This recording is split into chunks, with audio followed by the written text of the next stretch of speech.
고린도전서 10장 23절에서 31절.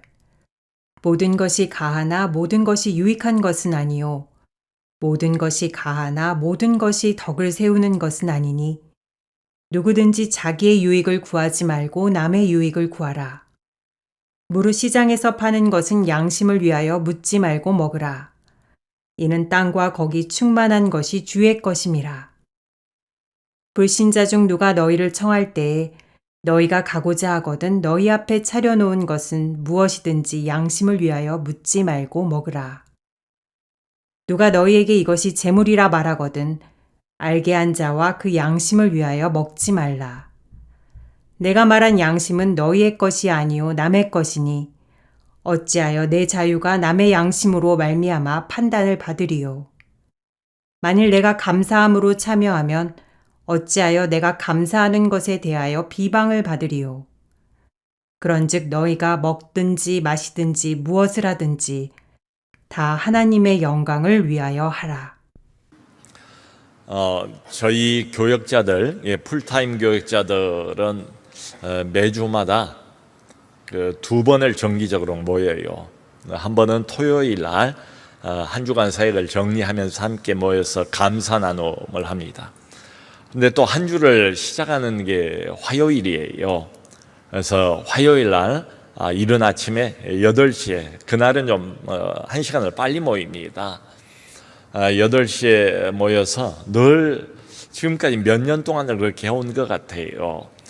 좋은 책을 한 권을 정해 놓고 그리고 그 책을 한 챕터씩 이렇게 한 사람이 발표를 하고 그리고 그 책에 대해서 함께 책의 내용을 나눕니다. 그리고 발표를 하는 분이 꼭 적용 질문, 우리 사역의 현장, 우리 삶의 현장에 대한 적용 질문을 만들어 와요. 그러면 그 적용 질문을 또 우리가 이렇게 나누면서 정말 1시간을 굉장히 유익하게 보내게 돼요. 그런데 요즘에 제가 읽고 있는 책이 뭔가 하면 소그룹, 목장이 소그룹 아닙니까? 이 소그룹에 대한 책을 아주 흥미진진하게 읽고 있습니다. 참 거기에 뭐 이론적인 것보다 이 책의 특징은 굉장히 실제적이에요. 실제적인 이야기들이 많이 담겨 있고 거기에 대한 아주 구체적인 가이드라인, 이런 문제를 어떻게 풀 것인가, 이런 것들이 자세하게 나와 있어서 굉장히 도움이 되는 책이다, 그런 생각을 합니다. 그런데 요즘 저희가 읽고 있는 내용 중에 이런 게 있어요. 소그룹 안에 뭐 목장이라고 생각해도 좋겠어요. 공통적인 문제가 있대요. 어느 소그룹이나, 그러니까 미국 소그룹이나 한국 소그룹이나 뭐 아프리카 소그룹이나 그 소그룹, 작게 몇 사람이 모여서 마음을 나누지 않습니까? 우리의 삶을 나누지 않습니까? 그러니까 대그룹으로 모이는 것도 필요해요, 주일날. 근데 그것만 가지고는 우리 영혼을 채울 수가 없습니다. 건강한 신앙을 유지하기는 좀 부족해요. 그래서 반드시 주중에 한 번은 적은 몇 사람이 모여서 함께 긴밀하게 마음을 나누고 삶을 나누고 그리고 기도 제목을 나누는 이 소그룹이 정말로 필요합니다. 저는 우리 교회 대그룹인 주일 예배가 너무 중요하고 그건 못지않게 주중에 반드시 참여하고 또 우리 남성은혜 교회의 활력을, 영적인 활력을 더해주는 귀한 모임이 뭔가 하면 바로 소그룹이에요. 그 소그룹에 근데 공통적으로 문제가 하나 있대요. 그게 뭔가 하면 뭐 여러분들도 다 경험을 하실 겁니다. 너무 말을 많이 하는 사람이 있고 또 너무 말을 적게 하는 사람이 있고 그래요. 극과 극이에요. 근데 문제는 이걸 어떻게 해결을 할 것인가? 몇 사람 안 되잖아요. 그러니까 서로 주고받는 영향도 훨씬 더 클 게 뻔하지 않습니까? 근데 어떤 사람은 말이 너무 많아요. 일방적이에요. 근데 어떤 분은 또 좀 이야기를 하시고 마음을 열고 뭔가를 나눠주시면 좋겠는데 너무 또 말수가 없어요. 참 이런 분 만나면 목자가 좀 쉽지가 않지요. 아니 또 한 걸음 더 나가서 어쩌면 조장 자신이 너무 말이 많을 수도 있고 목자 자신이 지나치게 말을 많이 하는 관계로 다른 사람의 입을 막아버리는 경우도 없지 않아 있을 거예요. 아니면 그 반대일 수도 있겠죠. 해야 하는 말도 제대로 하지 못할 정도로 할 수가 너무 없는 경우도 없지 않아 있을 수가 있어요. 이게 지금 우리 목장 속으로 안에서 실제로 있는 일들이지요. 근데 그 책이 참 탁월한 통찰이라고 생각을 합니다. 초점을 그럴 때에 이게 실제적인 문제잖아요. 근데 초점을 문제 해결에만 맞추지 말라는 거예요. 대신 어디에 맞춰야 되는가 하면은 성장에 맞추어라. 이 문제는 실제적이에요. 지금 있는 문제예요. 문제가 없다고 할 수 없어요. 이걸 어떻게든 해결하고 넘어가길 바래요. 근데 어디다 초점을 맞춰야 되는가 하면 이 문제를 통해서 그 개인이 성장하도록 그리고 이 문제를 통해서 말은 안 하지요. 그래도 이 모든 소그룹의 멤버들이 이 문제를 같이 다 느끼지 않겠어요? 뭔가 불편함을 느끼지 않겠어요? 이 문제를 통해서 그룹 전체가 함께 성장하도록 거기에 초점을 맞추라. 이렇게 아주 지혜로운 조언을 하고 있어요. 자, 여러분, 말이 많은 사람이 자기가 그렇다는 것을 알까요? 이제 문제의 핵심은 이겁니다. 잘 몰라요. 자기가 민폐를 끼치고 있다는 것, 자기가 다른 멤버들을 불편하게 만들고 있다는 것을 알면, 그걸 느끼면 그러겠습니까? 중지하겠죠. 근데 그걸 대부분 잘 몰라요. 그래서 어떤 방식으로든지 그것을 이 사람에게 전달할 필요는 있다, 알려줄 필요는 있다. 거기에 대한 아주 그 지혜로운 어떤 방침들, 조언들이 거기 아주 자세하게 나와 있어서 많이 도움이 되는 것 같아요. 우선 그 사람 본인이 먼저 스스로 인식할 필요가 있어요. 이게 가장 중요한 것 같아요. 핵심 중에 핵심인 것 같아요. 자기가 깨달아야 돼요. 내가 지금 잘못하고 있다는 것을 깨달을 필요가 있어요. 지금 내가 다른 사람들을 불편하게 만들고 있구나. 내가 지금 우리 목장이 소그룹을 좀 정체 상태에 빠뜨리고 있구나.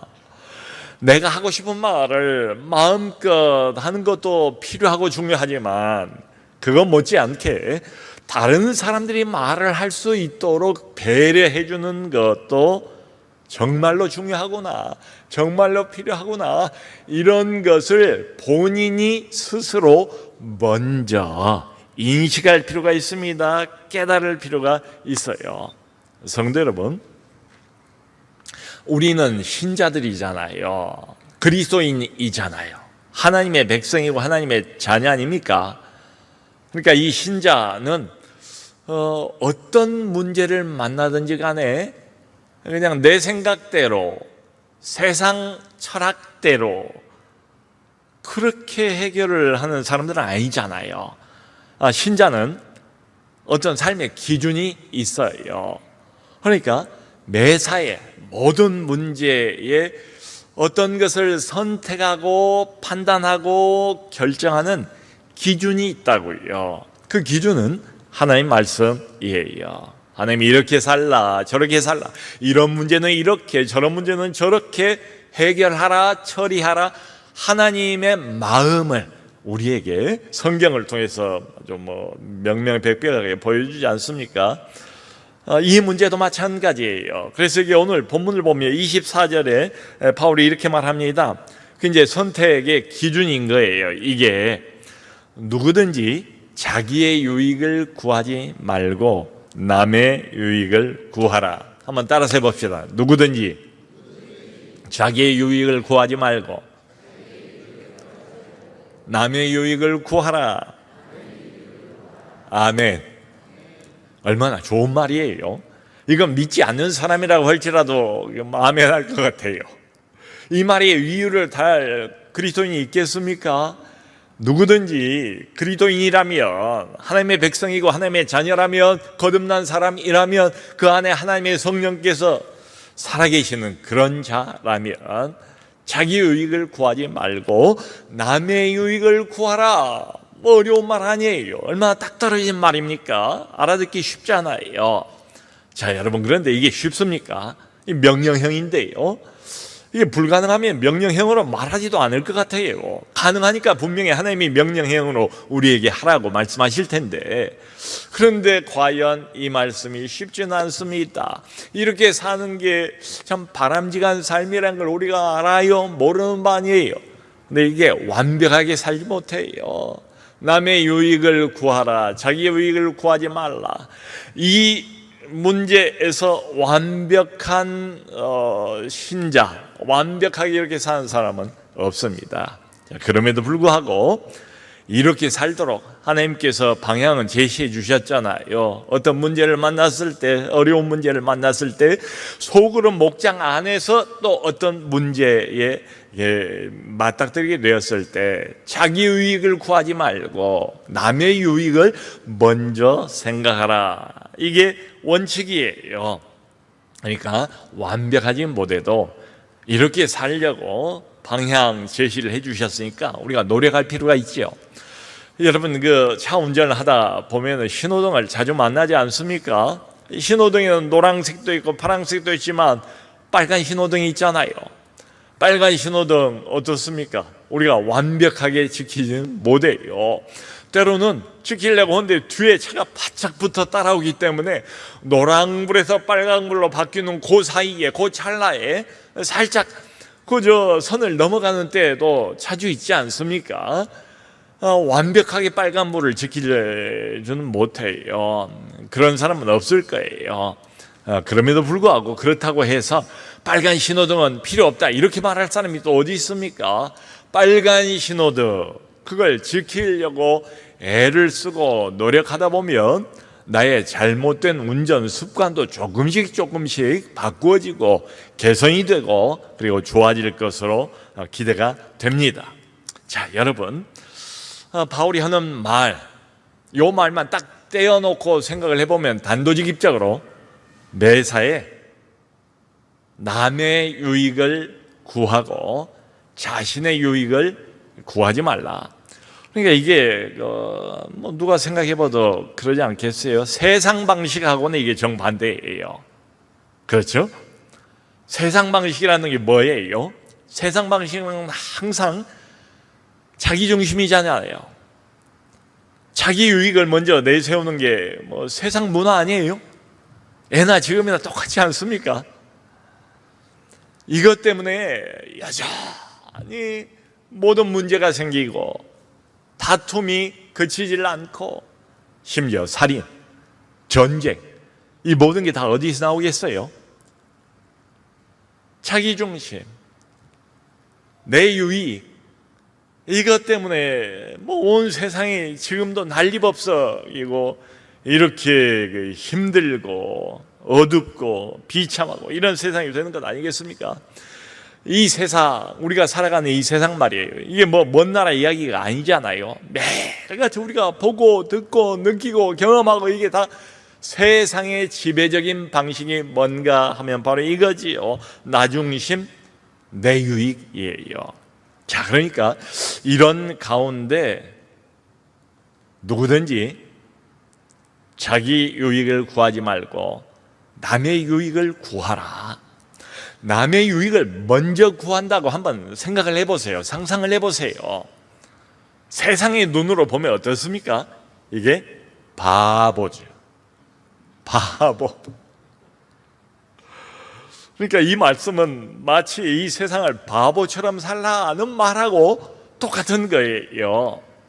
그 책 중에 참 재미있는 제목의 책이 있습니다. 바보 예수. 책 제목이 그래요. 예수님이 바보래요. 왜 바보예요? 자기 유익을 구하기는커녕 자기 목숨을 희생하면서 남의 유익을 구했잖아요. 모든 인류를 그래서 구원하신 것 아닙니까? 근데 그 인류가 구원의 대상이 된 그 사람들이 어떤 사람들이에요? 하나님의 말씀을 잘 듣고 늘 아멘 아멘으로 하나님이 무슨 말씀을 하시든지 거기에 반응을 보고 이런 사람들이 아니잖아요. 마음이 강팍할 대로 강팍하고 어두울 대로 어둡고 하나님이 무슨 말씀을 하시든지 간에 귀를 닫고 마음을 닫고 자기 마음대로 자행자재하는 그런 사람들 아닙니까? 죄로 가득 찬, 세상 어둠으로 가득 찬 그런 사람들을 예수께서 피를 흘리고 자기 목숨을 내놓고 건지신 거예요. 어떻게 보면 참 쓸모도 없는 그런 사람들은 말이죠. 그러니까 바보 예수 맞지요. 여러분, 우리를 흔히 작은 예수라고 말하지 않습니까? 작은 예수예요. 너도 나도 어쩔 수 없어요. 이건 우리의 정체성이에요. 하나님의 자녀가 되고 예수의 보혈 피로 거듭난 사람은 다 작은 예수일 수밖에 없어요. 그러니까 예수님처럼 우리도 바보처럼 살라, 이렇게 성경이 요구를 하는 셈입니다. 그러니까 자기 것을 챙기지 않고 남의 것을 먼저 챙기는 사람이 이 세상에 이런 사람들은 없거든요. 아주 독특한 종류의 사람들이에요. 아주 독특한 인생관을 가지고 아주 독특한 목표를 가지고 살아가는 사람들, 바보 예수의 제자들, 역시 작은 바보들, 작은 예수들, 하나님의 백성들입니다.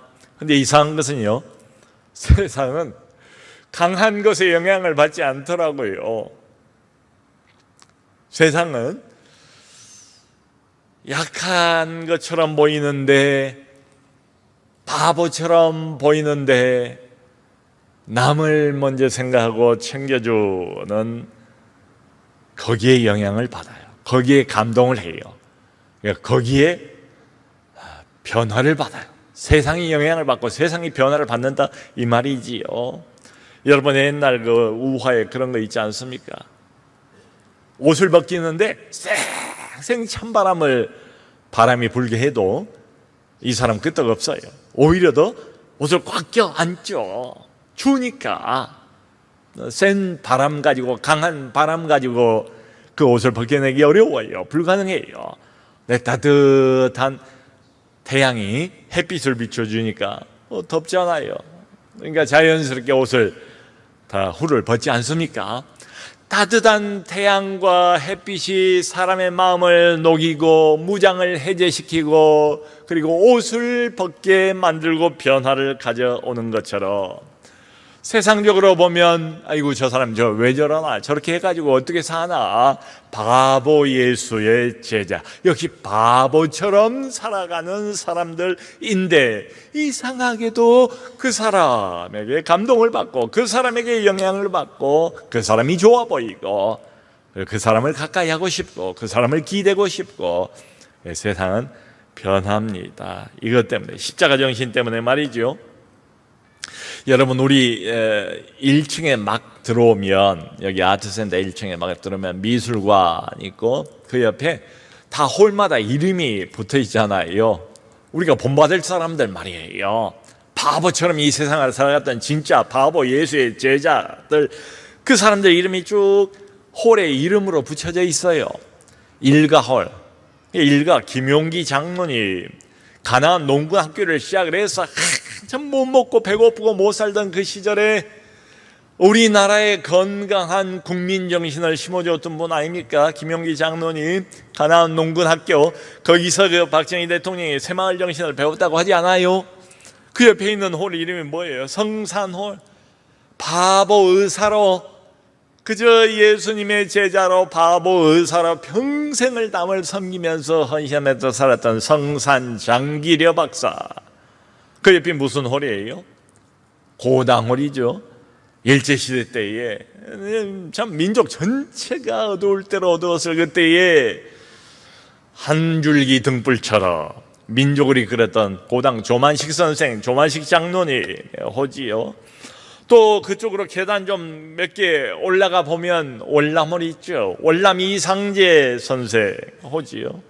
저쪽으로 가보면 2층에 도산홀 있지 않습니까? 그 유명한 도산 안창호, 그 3층에 가보면 무슨 홀이 있어요? 산돌홀이 있어요. 산돌홀. 산돌 손양훈 목사님의 홀이에요. 그 바로 옆이 뭐예요? 소양홀이에요. 그런 홀이 있었나? 열심히 드나들긴 했는데 그 홀 이름을 아마 저 3층쯤은 아마 기억 못하신 분들도 많을 거예요.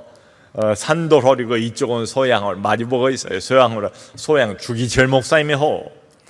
그래 정말 민족이 소망도 없고 어두울 대로 어둡고 이 나라 전체가 다 그러지 않았습니까? 그때 자기 몸 하나를 불살라서 자기 유익을 구하지 않고 남의 유익을 구하고 민족의 유익을 구하면서 평생을 헌신했던 분들이 아주 우리 바로 옆에 지금 가득 와 있는 셈이에요. 아주 가까이 와 있는 셈이에요. 저는 이번 휴가 기간 동안에 그 전라북도 전주에 있는 전주 기독교 근대 역사 기념관이라는 게 있어요. 재작년인가 이렇게 새롭게 아주 크게 잘 지었어요. 전주 가면 꼭 거기 한번 방문해 보시면 좋습니다.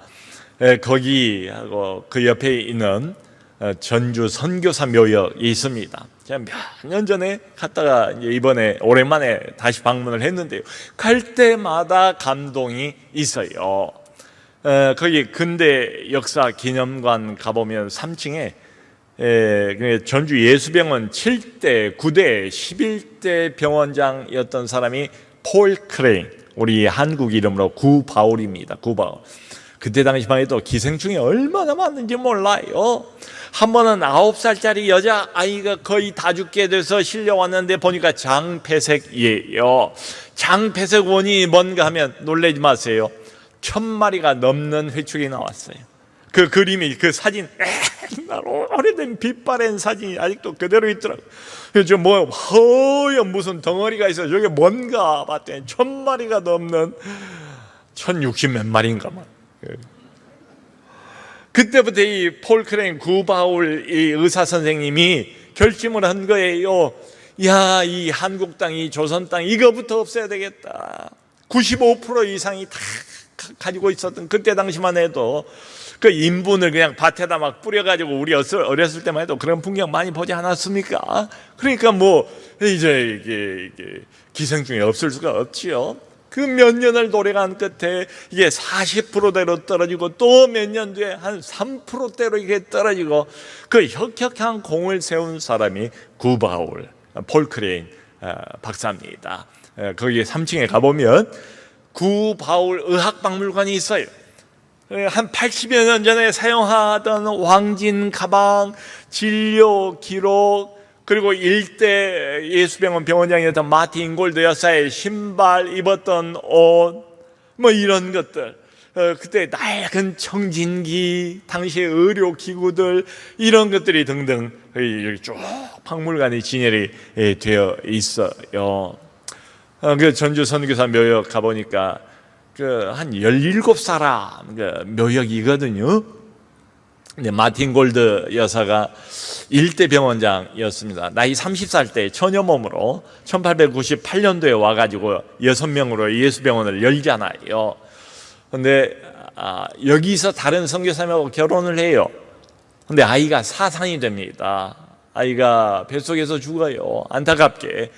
그 아이의 묘역이 바로 거기에 있습니다. 그리고는 평생 아이를 갖지를 못해요. 그리고 아까 말씀드린 구바울 그 의사 선생님의 아들 몇 살 안 돼요. 어린 아들도 거기 묻혀 있어요.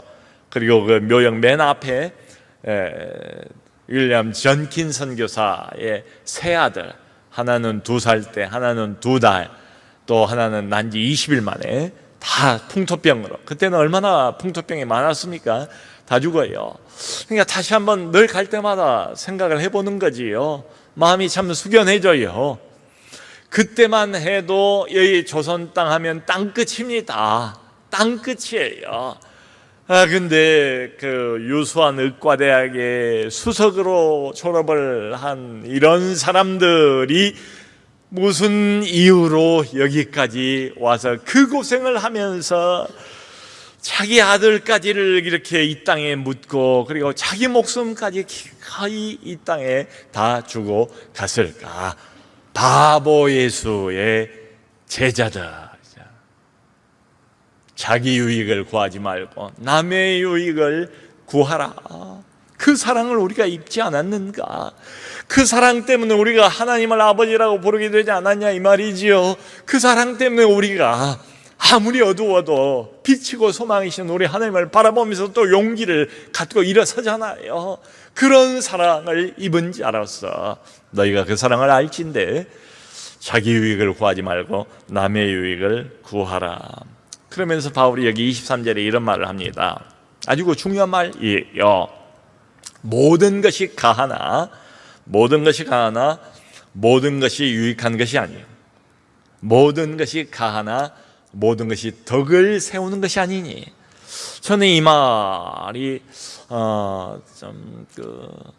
우리 특별히 오늘 이 자리에 앉아 계신 우리 중직자분들 또 조장 목자들 좀 성숙한 크리스찬들 우리 이제 교회의 영적인 리더들에게는 아주 금과 옥조와 같은 말씀이 아닌가 싶어요. 여러분, 우리는 예수 안에서 율법 이제 벗었잖아요. 해방됐잖아요. 더 이상 율법이 우리를 얽매이지 못해요. 우린 자유예요. 그리스도 안에서 뭐든지 할 수 있는 자유가 있어요. 모든 것이 가해요. 그런데 모든 것이 그렇다고 유익한 것은 아니래요. 모든 것을 할 수는 있어요. 그런데 모든 것이 다 덕을 세우는 것은 아니래요. 자, 그러니까 이 말씀을 보면 이건 분명해요. 내가 자유롭다고 해서 아무거나 맘 내키는 대로 해도 된다는 이런 말은 전혀 아니다. 전혀 아니다. 사실은 이게 그 고린도 교회 안에 있었던 고기 먹는 문제에 대한 바울이 하나님 말씀으로 풀어가고 있는 내용이에요. 그러니까 이 고기는 대부분 우상에게 한번 바친 다음에 시장에 나와서 그걸 사다가 먹는 이런 고기인데, 그러다 보니까 어떤 사람은 같은 교회 안에서 한 목장 안에서 이런 고기는 먹으면 안 된다. 또 어떤 사람은 뭐 어떠냐, 하나님이 주신 음식인데 뭐 우상은 아무것도 아닌데 감사함으로 먹으면 아무것도 뭐 죄될 게 없다, 괜찮다. 그래가지고 이제 이게 큰 문제가 된 거예요. 그걸 지금 바울이 다루고 있습니다. 그러면서 아주 구체적인, 이게 흥미로워요. 구체적인 지금 지침들을 여기서 주고 있어요. 오늘 본문에서 고기를 먹는 문제에 대해서 여기 25절 보면 이런 말을 합니다. 자, 시장에서 파는 것은 일반적으로 출처를 묻지 말고 먹으래요. 아멘. 이게 시장에 가서 고기 사려고 그럴 때 쓸데없이 말하자면 바울의 말에 건너간다면 물어보지 말아요. 이거 우상에게 바친 겁니까? 이거 제물이었던 고기입니까? 그래서 그렇다고 말하면 어떻게 하게요? 마음에 부담이 있지 않겠어요? 그래서 괜스레 혼란을 초래하는 이런 질문. 시장에서 사 먹을 때 출처를 묻지 마라. 그리고 먹으라. 그리고 재미있는 것은 여기 보면 27절입니다. 그러니까 모든 만물은 다 주님의 것이고 하나님께서 우리에게 먹으라고 이런 음식 저런 음식도 주셨고 고기도 주셨지 않냐. 단백질이 필요하잖아요. 고기가 필요하잖아요. 그러니까 감사함으로 먹으면 아무 문제가 될 게 없어요. 그러니까 괜히 가서 이것저것 출처를 물어보지 말래요. 그냥 사다 먹으래요. 괜찮대요. 자, 그러면서 불신자가 어쩌다가 신자인 나를 초청하는 때가 있지 않겠어요? 자기 집에 식사 초대 말이에요. 근데 고기가 나왔어요. 그때도 묻지 말아요. 이 사람이 예수 모르는 사람이고 하나님 모르는 사람이에요. 근데 참 호의를 가지고 나를 초청한 거예요. 그리고 이제 마음을 담아서 음식으로 고기를 삶아 내왔단 말이에요. 근데 그 앞에서 그냥 주인장 참 이게 계면쩍게 말이지요. 이거 제물에게 바친 고기입니까? 아닙니까? 뭘 따져 묻는 것처럼 그러지 말래요.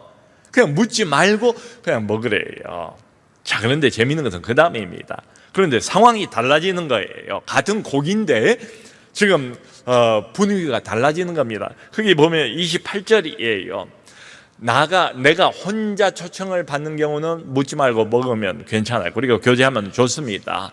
그런데 혼자 초청을 받은 게 아니라 어쩌다가 다른 사람과 함께 초청을 받는 경우도 있잖아요. 근데 나하고 함께 간 이 사람은 신앙이 성숙한 사람, 오래된 사람, 말하자면 요즘으로 지금 뭐 중직자 이런 사람이 아니고 초보자예요. 초신자예요. 예수 믿은 지 얼마 안 돼요. 예수 믿은 지 얼마 안 되니까 거듭나고 그냥 마음은 뜨겁고 막 불타오르고, 근데 하나님의 말씀의 지식은 좀 약하고, 이런 사람이 나와 함께 동행을 했단 말이에요. 지금 그런 경우를 정확히 말하고 있습니다. 근데 이 사람이 그냥 아무 말 않고 이렇게 먹으면 좋은데, 이 초신자가 이 고기를 보면서 나한테 알려주는 거예요. 이거 말이에요, 사오기 전에 제물로 우상에게 바쳤던 고기래요 하고 이제 이러는 거예요. 알려주는 거예요. 친절하게. 자기 딴에 이거 먹으면 안 된다고 생각을 하니까 내가 모르고 먹을까 봐 이제 이 말을 해주는 거겠죠. 그럴 경우에는 안 들었으면 몰라도 이 사람이 이게 제물에게 바친 우상에게 바친 제물이었습니다라고 이야기를 해주면 그때는 먹지 말래요. 그러면서는 말이, 너 자신의 양심을 위해서가 아니라 그 사람의 양심을 위해서 먹지 말래요. 그 말을 듣고 난 다음에도 내가 우걱우걱 고기를 먹으면 누가 상처를 받겠어요? 그 믿음이 연약한 그 초신자가 상처받지 않겠어요? 그러니까 나는 얼마든지 개인적으로 자유롭게 먹을 수가 있어요. 근데 그 사람의 연약한 믿음을 위해서, 그 사람이 시험 들지 않도록, 아니 내가 존경하고 내가 그렇게 모델로 삼고 있는 바울 선생님이, 아니 저 장로님이 고기를 드시다니, 이 사람 마음에 상처가 되고 시험이 들기 때문에 그 사람을 위해서, 그 사람을 배려하는 차원에서 고기를 먹지 말라. 남의 유익을 먼저 구하라, 이런 말입니다. 여러분, 이게 정확하게 말씀드린 것처럼 세상 방식하고는 완전히 반대예요. 그러니까 세상 방식에서는 뭐예요? 강한 사람이 약한 사람을 누르지요. 강한 사람이 약한 사람을 이용하지 않습니까? 그런데 교회는 반대예요. 강한 사람이 약한 사람을 배려합니다. 강한 사람이 약한 사람을 섬깁니다. 오래 신앙생활을 한 사람이 초신자를 배려합니다. 그게 교회예요. 말하자면 같은 교회라고 해도 좀 오래 다닌 사람이 있고, 또 이렇게 교회 생활을 하다 보면 나중에 이제 안수집사 되고 장로 되고 권사 되고 그러잖아요. 소위 중직자들, 이 중직자들, 신앙생활 오래 한 사람들, 조장들, 목자들, 영적인 리더들, 이런 사람들이 먼저 다른 사람들의 유익을 구해야 되고 다른 사람들 앞에서 덕을 세워야 된다, 이런 이야기예요. 자, 이렇게 보면 1번 중요한 것은 우리는 그리스도 안에서 자유입니다. 근데 이 자유가 내 마음대로 뭐든지 할 수 있는 자유가 아니라고 그랬어요. 이건 뭐냐? 사랑으로 내 자신을 절제할 수 있는 자유. 내 마음대로 하는 것도 자유지만 내가 원해서 안 하는 것도 자유거든요. 바울이 말하는 것은 후자예요. 다른 사람을 배려하기 때문에 오히려 내 권리도 포기하고 양보할 수 있는 이 자유, 이 거룩한 자유를 말하고 있는 거예요. 예를 들면 어떤 집사님이 친구들이 주일날 골프 좀 치자고, 안 믿는 친구들이거든요. 그래서 할 수 없이 원치 않지만 좀 1부, 2부 예배 드리고 빨리 드리고, 그냥 친구들 저렇게 보채니까 골프 쳐야 되겠다 이제 생각을 하고 약속을 했어요. 그런데 금요일날 전화가 걸려왔어요. 최근에 자기 목장에 막 나오기 시작하는 어떤 남자 형제가 자기를 특별히 좋아하는 것 같아요. 자기를 의지하는 것 같아요. 한참 재밌게 신앙생활을 막 시작하는 이 형제가 금요일날 전화를 걸어서, 집사님 주일날 꼭 좀 뵀으면 좋겠습니다. 자기가 꼭 드리고 싶은 말씀이 있고 신앙 상담을 받고 싶다고 이렇게 말씀을 하는 거예요. 근데 거기다 대놓고 나 주일날 이유 여하를 막론하고 골프장 가면, 이렇게 말할 수가 없잖아요. 자기도 사실 가고 싶지를 않았단 말이에요. 고민을 좀 하다가 결정을 한 거지요. 약속을 취소를 한 거지요. 여러분, 그 어떤 여자 집사님이 요즘 60에 환갑잔치 크게 벌리는 사람은 없잖아요. 그래도 60이면 뭔가 전환점 아닙니까? 그러니까 그냥 넘어가는 것도 섭섭해요. 그래서 가족들이 일부러 엄마의 환갑잔치, 남편까지를 포함을 해서 좋은 명품 가방, 꽤 비싼, 어쩌다 가끔 이제 기웃거릴 수 있는 이제 이런 명품 가방을 가족들이 선물로 사준 거예요. 근데 이분이 이제 가지고 다녀야 되지 않겠습니까? 선물이니까. 그런데 목장 갈 때 그걸 안 가지고 갔어요. 이유는 딱 하나입니다. 왜냐하면 그 목장에 늘 나누잖아요. 마음을 나누잖아요. 어려움을 나누잖아요. 지금 경제적인 문제로 한참 고생하고 있는 목장 식구 언뜻 생각이 난 거예요. 그래서 일부러 안 가지고 갔습니다. 여러분, 작은 거지만 이런 겁니다. 이걸 누가 위선이라고 말할 수 있습니까? 위선이 아니죠. 형제를 생각하면서 배려해 주는 것 아니겠습니까? 그래서 여기 결론이 뭔가 하면 31절에 이렇습니다. 너희가 먹든지 마시든지 무엇을 하든지 다 하나님의 영광을 위하여 하라. 너희가 먹든지 마시든지, 그래서 이 소리가 여기에 나오는 거예요. 다 무엇을 하든지 언제나 하나님의 영광을 위하여 하라. 아멘. 심지어는 먹는 것도 마시는 것도 덕을 세워라. 남의 유익을 구하라. 그게 이 말이에요. 다 하나님의 영광을 위하여 하라. 여러분, 정말 기독교인의 한마디 행동 강령이 있다면 이것 아니겠습니까? 이 말씀을 그대로 실천할 수만 있다면 참 교회 안에서 문제될 게 뭐가 있겠어요? 어떤 문제도 이 금과 옥조와 같은 행동 강령에 우리 두 발을 딱 딛는다면 문제될 것 아무것도 없습니다. 이런저런 문제를 만날 때마다 이 질문을 하면 되지 않겠어요? 지금 이 순간 이 문제 앞에서 무엇이 하나님께 영광을 돌리는 일이겠는가? 무엇이 하나님께서 기뻐하시는 일이겠는가? 그럼 금방 답이 나오지요.